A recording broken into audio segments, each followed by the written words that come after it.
So a new movie or TV series, I think it was a TV series, came out about the opioid crisis, and I always catch those if I can. I love getting as much information about that as I can.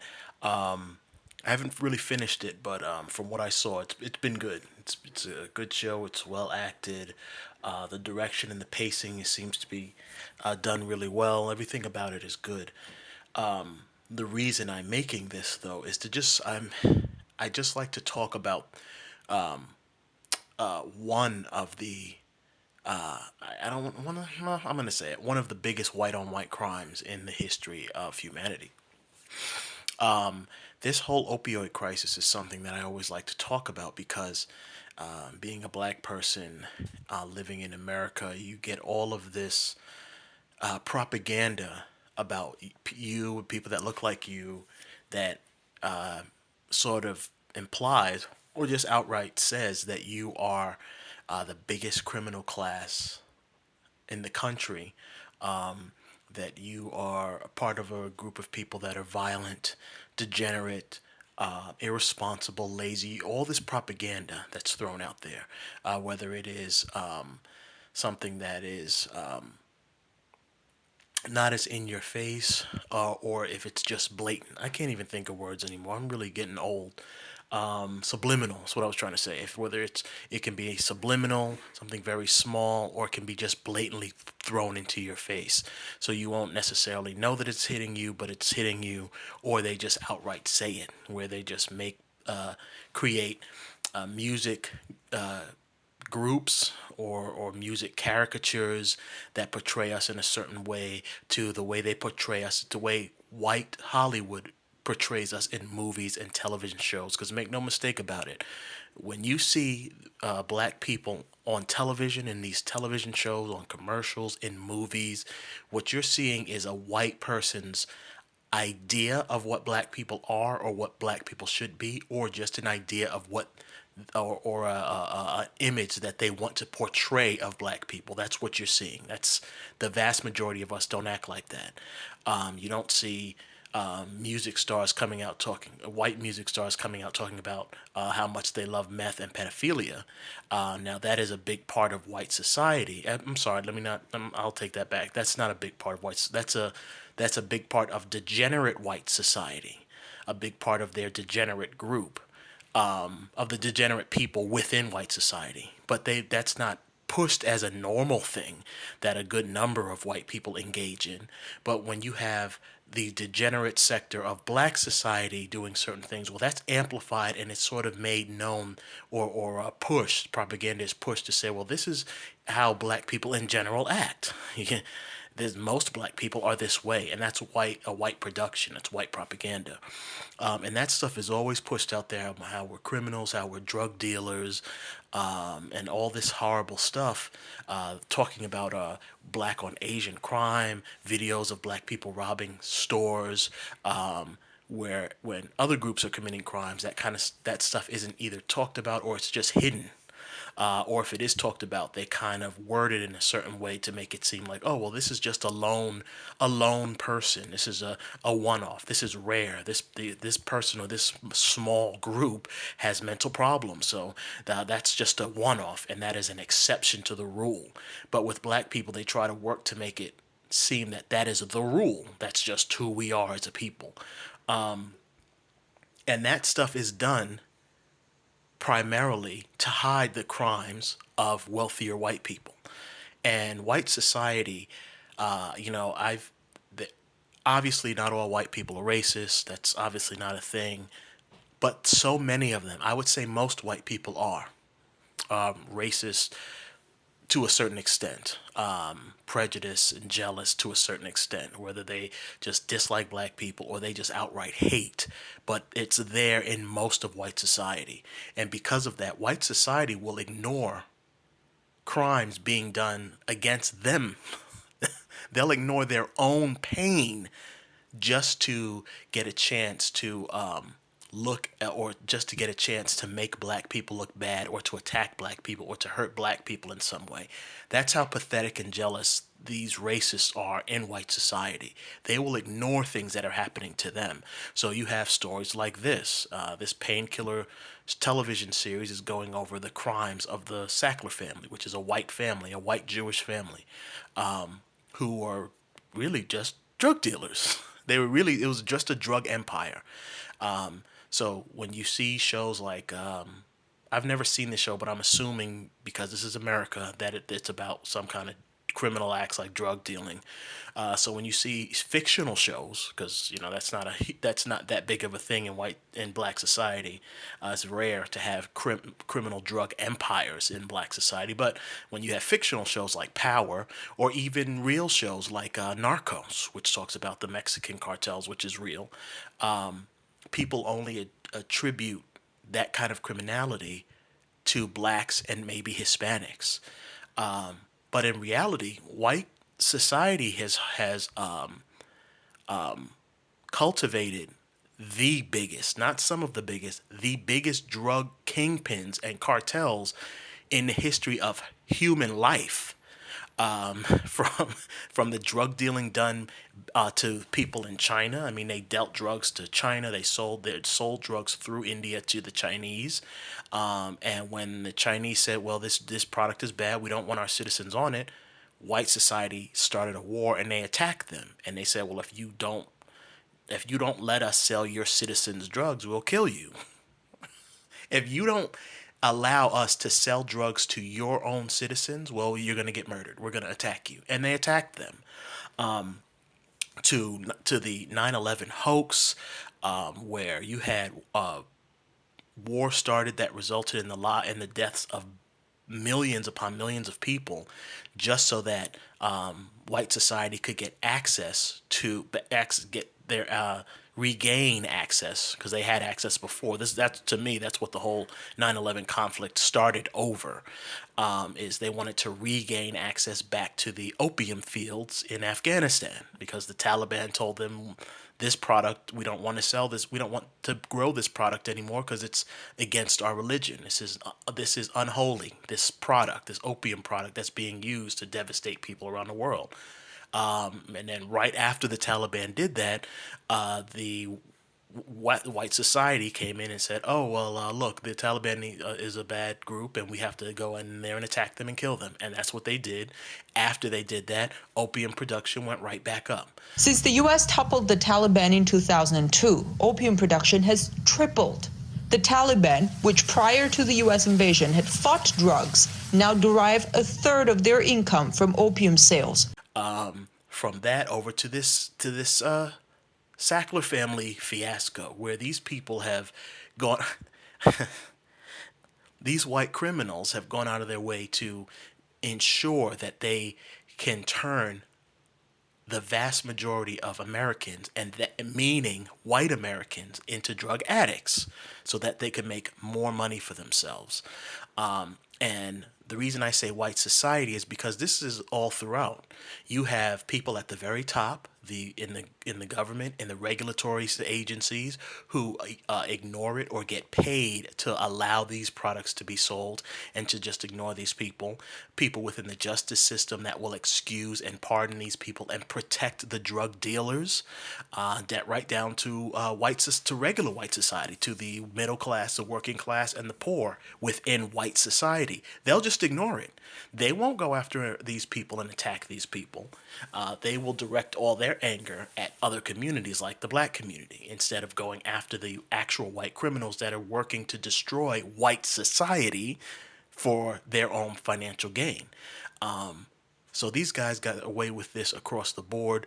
Some people have said, well, you can't say they weren't punished because they were sued and they had to give money. Look, if you pay attention to this story and pay attention to the facts of all that happened, these people were practically poor in the beginning. The man, the person in their family who had generated all this money was in debt. So they owed a lot of money. They were expecting to inherit all this money, when in reality they weren't going to, because this guy owed so much debt. So basically, these guys kind of walked into this whole crime broke. So they didn't have anything.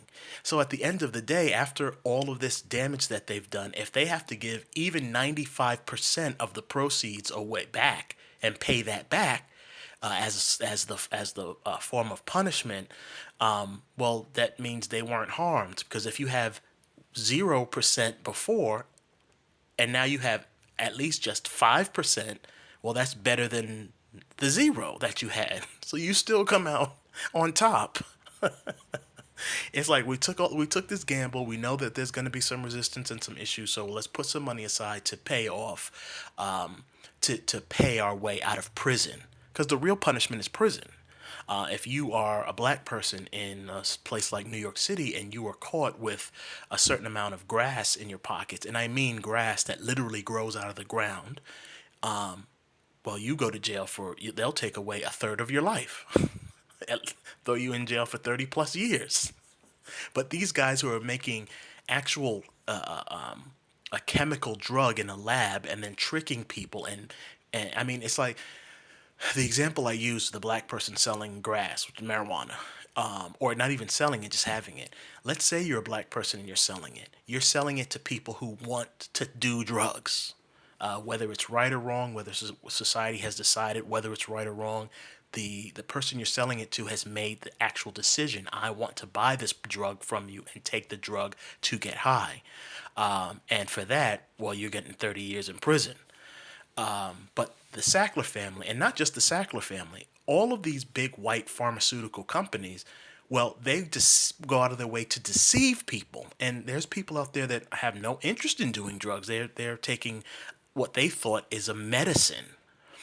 But in reality, no, you have this white criminal empire who has worked to trick you into thinking that you're taking a medicine when in fact you're going to become a drug addict, more than likely. You're going to become a drug addict. You're going to become addicted to our product, and then you're just going to spend your life transferring over wealth to us. And for that, these guys have done no prison time, no jail time. All they had to do was pay fines. A federal appeals court has ruled that the billionaire owners of Purdue Pharma, the Sackler family, will be protected from civil lawsuits linked to the opioid crisis in exchange for a $6 billion settlement. Purdue, which filed for bankruptcy in 2019 amid thousands of lawsuits, made drugs like OxyContin and is blamed for fueling the opioid epidemic. Now, if you have all the money in the world, then paying fines isn't really a crime.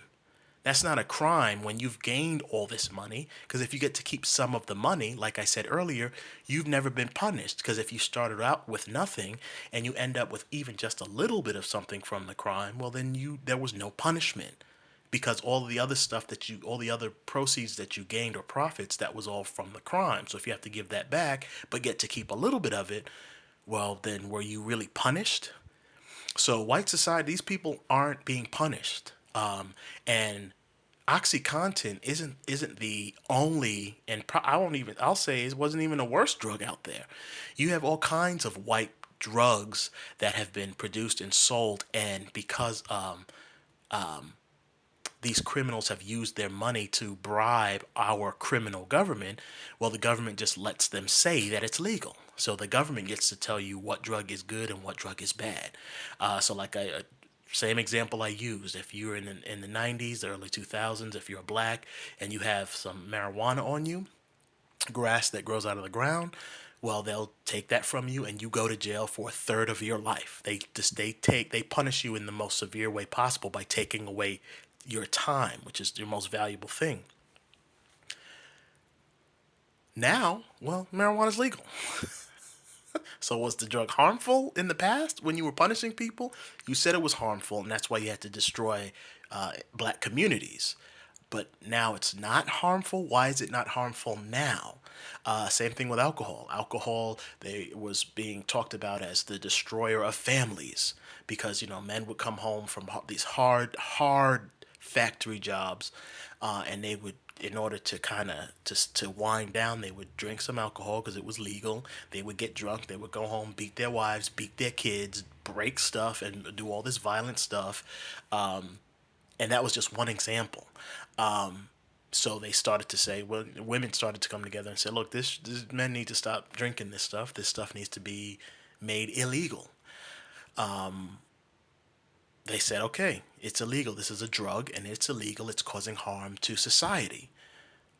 And a few years later, they're like, you know what? It's not harmful anymore because we said it's not. Now we say it's not harmful. We said it was harmful and you'll be punished if you sell it or use it. But now because we said it's not harmful, well, now it's not harmful. Same thing with cigarettes. Cigarettes is such a harmful drug that cigarettes has killed more people than I think most other drugs on the planet, I think. And cigarettes are so bad that you don't even have to do the drug. All you have to do is be near someone enough who's doing the drug. You can get sick and possibly die yourself. Just from being near somebody who's doing the drug. You don't even have to do it. Just be near them enough. Guess what, buddy? This drug is so harmful. It kills people that are in close proximity of you. That drug is still legal to this day, and it's sold in. You can go into a store and you could pick up a pack of Twinkies and some milk, and you could pick up a drug. It's sold right. Go to the counter, say I like that little box of drugs back there, and those products are still legal. Because white criminals have used their money to bribe our criminal justice system and our criminal politicians, our criminal government. And all of these different drugs that I've mentioned are wiping out white people and white society at a untold rate. And when white people talk about their birth numbers dropping or their numbers dropping, it's because of white criminality, this white on white crime, where you have white criminals creating products that they know will destroy your life or kill you, destroy your family, destroy your communities, destroy your towns, but they want money, so they're going to make it anyway. Fuck them. And they're going to, not only are they going to make this product to try to give to you, they will use their money to trick you, to make you think the product is good. That's one of the most horrific things is you talk about black criminals and Hispanic criminals or Asian criminals who are selling drugs, marijuana, crack, heroin, fentanyl, meth. These people, when they sell these products, cocaine, they're selling it to a market that knows that what this product does. I know that if I take this product, I might become an addict and I might die or get sick. My life might end. Life as I know it will be destroyed. They know that and they willingly take it. Now, I'm not saying it's good to sell those products, but what point I'm trying to make is those non-white criminals who are selling these products, they're telling the customer, the consumer, this is what this product does. You still want it? And the consumer says yes. It's capitalism, supply and demand. I have the supply, yes, and demand. You demand it. Here you go and give me cash, and it's basically it would normally be considered a business, right? With these white drugs, these people don't know. They're being told that these products are safe. White society didn't know cigarettes were bad when they were introduced. White society didn't know how bad alcohol was when it was introduced because these things are being promoted to them in movies, television shows, hell, some fucking cartoons it would be put into. So these people aren't understanding this product is actually dangerous. They're buying it thinking that it's just as a recreational thing to partake in, like food, like eating a sugary snack. Same thing with these opioids. Oh well, they're told this is actually it's a drug, but it's sold to us as a form of medicine. So I don't know that I'm taking something that's so dangerous that I can become an addict overnight. And these white criminals are selling these products. They deceitfully trick people and then use their money to pay the regulatory agencies that the white community, they're not just the white community, I'm just saying the white community because I'm trying to make a point about white on white crime, that the white community funds the government and the politicians that the white community funds to protect them from these things.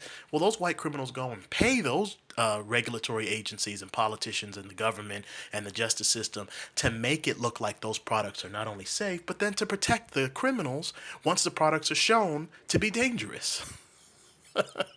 So all of this horrible stuff that's happening to white society, their children becoming drug addicts, homelessness because people aren't able to work because they're strung out on drugs, or they've gotten cancer from all these different products. That's white criminality affecting white society. That is white on white crime. And it's the biggest form of crime on the planet, actually. But white society will ignore all of that. So when I was younger and I would watch these stories and they were so horrible to me, watching them now, I don't feel that way anymore. You had this actor in the movie, what's his name? Kit Harington? No, I think that's the guy from Game of Thrones. This guy was in that John Carter movie, Taylor Hits or Taylor Kits or something, Taylor something. And he's playing this father who owns a business and he got hurt, and so the doctor prescribed him these drugs, and it's showing his decline because of what this drug is doing to him. He didn't know it would do it to him, but it's doing it to him. And normally that's supposed to tug at your heartstrings and make you feel bad. I don't feel bad anymore. I don't. Because white society has proven that, well, we don't care what happens to us. As long as we can hurt niggers, as long as we can make niggers look bad, well, I don't care what happens to me. I will ignore all of that stuff. I will continue to fund my wealthy white brothers and sisters. I will continue to support them. The only time I will expend any energy is if it's to hurt black people. So if white society doesn't care about the harm that's done to them, if they don't care about it, if they want to ignore it, purposely ignore it and look the other way, why the fuck would I feel sad for them? Why would I feel bad? You don't care, so why should I care anymore? I don't care anymore. Normally, this is something you would care about: white families being destroyed and fathers being killed, mothers being harmed, children being turned into drug addicts, destroying communities. I mean, this drug has destroyed parts of West Virginia, Kentucky. I mean, it's destroyed Seattle, Portland, all over the country. White communities are being destroyed, and it would normally be a bad thing. But you go online and you listen to what white people have to say and the jokes that they make about black people when black people are murdered by cops for no reason. And it's just, you hate us so much that you ignore your own pain. So if you're going to ignore your own pain and the crimes done against you and your community, the things being done by wealthy whites to wipe you out, well, why should I care? I don't anymore. So I'm glad this show was made. I enjoyed the show, and I'm glad this message is constantly being spread. Maybe eventually the Sackler family will all go to prison. I doubt it because they're white and they're white Jewish family, so they really got protection. But hopefully that'll be done, but I doubt that will be done. But I'm glad the show was made. They keep making these shows. They have another show, if you're interested, on Hulu called Dope Sick. It's even better than this one, I believe, I would say. But just keep going at it, keep punishing these people. But right now they haven't been punished. They've just been forced to give back some of the money, some of the loot, some of the booty from their crimes. They were just been forced to give back a large percentage of the money they gained from their crimes. That would be like if a black person ran into a Bloomingdale's and stole $10,000 worth of merch, and then sold the $10,000 worth of merch and got $10,000 in cash, and then he was caught, and the justice system said, you got to give back $7,000 of that. You got to pay a $7,000 fine. The person gonna be like, here's the $7,000, and they walk away with $3,000 that they didn't have before. That's not a punishment. That's what happens to all of these wealthy white organizations because they have used their money to rig the system so that they can make money at the expense of other people, including white society. So white society, if you want to stop ignoring the stuff that's done to you and start doing something about it and stop focusing and being jealous about black people and murdering us and then making jokes about it and having fun at our expense, and you want to protect yourselves and your family, you need to get with us. Or even if you don't get with us, just do it on your own. And you need to hurt the wealthy people within your community because it's wealthy whites versus everyone else. So if you want to stop the pain, you need to punish the wealthy white people, and you punish them by not giving them your money. Collectively as a group, you pull your money. That's a message I push to black people here on this channel over and over again. They don't listen, but I push that message. But it's a message that I initially wanted to push to everybody. It's just I started to realize that white people hate us so much, they're not going to get on board. That's why they were happy when Fred Hampton, who tried to do the same thing, tried to unite everybody and tell them, let's fight together as a block to make life better for all people here, and fight against the wealthy. And they, the white justice system just walked into an apartment, shot him in his head while he was asleep, and then white society was okay with that. So I was like, well, I guess white society don't give a fuck. They just don't want us to exist. So I don't waste my breath. But just because I'm talking about this video and this opioid problem has really affected white society, if you want to do something, get together and collectively pull your money. Stop spending money with the wealthy people in your community. Take your money away. Send a message to them that, look, we're tired of you guys controlling our lives. We're tired of you controlling our governments, our agencies. We want universal health care. We want to alter how the climate is being affected. We want to change how things are going in our political system. We want to change the way that people and things are being bribed. We want changes. And you guys aren't, the wealthy are keeping us from getting the changes because they bribe our politicians and they own our government. So all of our requests just get ignored and denied. So we want you to stop that. And if you don't stop that, well, you guys are going to say goodbye to your wealth. We're just going to take your money away by taking our money away. So white people get on board and find a way to stop hating black people and find a way to start going after the real enemy, the wealthy white men and women within your own community. Again, it's hard to feel sorry for any of the white people that have been hurt by this whole drug thing, but the fact that white people want to ignore it while going after us, the fact that there's a disparity in how we're treated. I mean, none of this shit happened for black society. Black men and women didn't create crack. You didn't have a black chemist or black pharmaceutical company who created crack and then sold it to the black. No, white society introduced crack and brought it into our community.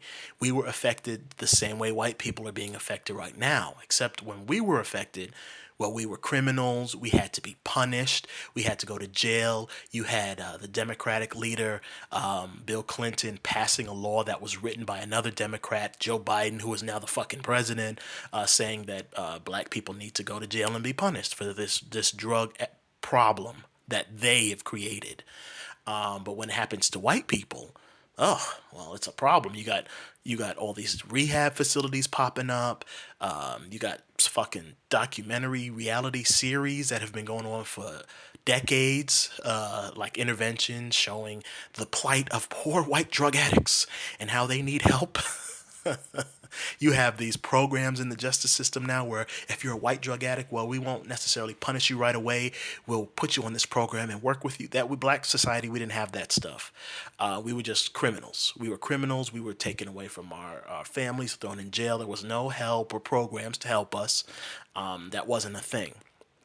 So the disparity that black people go through as opposed to what white people go through, this is an unfair system. So when I see all this stuff where I'm supposed to feel sorry for white society, I don't.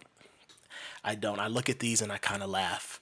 I don't give a fuck anymore. White society, you don't give a fuck about your own plight. So why should I?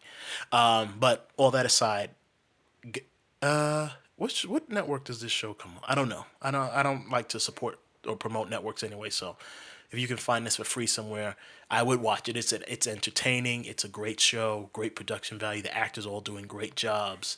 A little bit too much shaky cam, but other than that, everything else was spot on. So check it out. And white society and people in general, if you want some relief from the crimes being perpetrated against you by wealthy whites, if you want a change to the system and to get a change to the bad things that are happening to you, you have to punish the wealthy, punish the people that matter. Once you get their attention, then and only then will your demands be listened to. Stop shopping.